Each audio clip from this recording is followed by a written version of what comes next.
Chapter 9 of the book of Matthew. Chapter 9.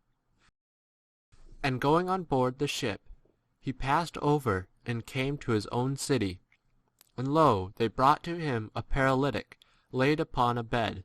And Jesus, seeing their faith, said to the paralytic, Be of good courage, child, thy sins are forgiven.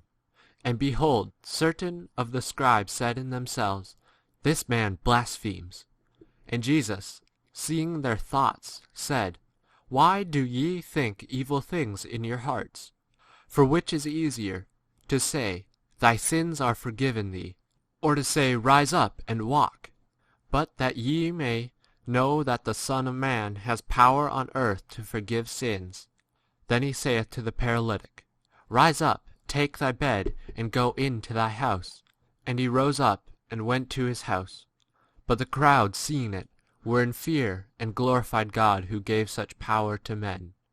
And Jesus, passing on thence, saw a man sitting at the tax office, called Matthew, and saith to him, Follow me. And he rose up and followed him. And it came to pass, as he lay at table in the house, that behold, many tax gatherers and sinners came and lay at table with Jesus and his disciples. And the Pharisees, seeing it, said to his disciples, Why does your teacher eat with tax gatherers and sinners? But Jesus, hearing it, said to them, They that are strong have not need of a physician, but those that are ill. But go and learn what that is. I will have mercy and not sacrifice. For I have not come to call righteous men, but sinners. Then came to him the disciples of John, saying, Why do we and the Pharisees often fast, but thy disciples fast not? And Jesus said to them, Can the children of the bride chamber mourn so long as the bridegroom is with them? But days will come when the bridegroom will have been taken away from them, and then they will fast. But no one puts a patch of new cloth on an old garment, for its filling up takes from the garment, and a worse rent takes place. Nor do men put new wine into old skins, otherwise the skins burst, and the wine is poured out, and the skins will be destroyed. But they put new wine into new skins, and both are preserved together. As he spoke these things to them, behold, a ruler came, and did homage to him, saying, My daughter has by this died, but come and lay thy hand upon her, and she shall live. And Jesus rose up and followed him, and his disciples. And behold, a woman, who had had a bloody flux for 12 years, came behind and touched the hem of his garment. For she said within herself, If I should only touch his garment, I shall be healed. But Jesus, turning and seeing her, said, Be of good courage, daughter, thy faith has healed thee. And the woman was healed from that hour. And when Jesus was come to the house of the ruler, and saw the flute players and the crowd making a tumult, he said to them, Withdraw, for the damsel is not dead, but sleeps.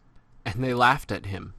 But when the crowd had been put out, he went in and took her hand, and the damsel rose up, and the fame of it went out into all that land. And as Jesus passed on thence, 2 blind men followed him, crying and saying, Have mercy on us, Son of David. And when he was come to the house, the blind men came to him. And Jesus saith to them, Do ye believe that I am able to do this?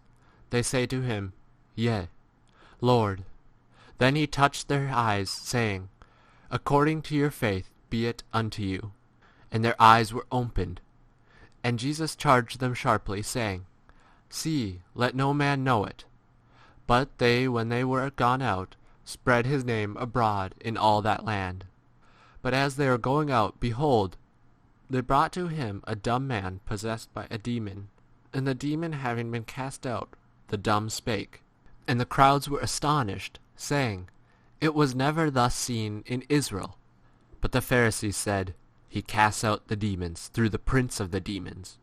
And Jesus went round all the cities and the villages, teaching in their synagogues, and preaching the glad tidings of the kingdom, and healing every disease and every bodily weakness.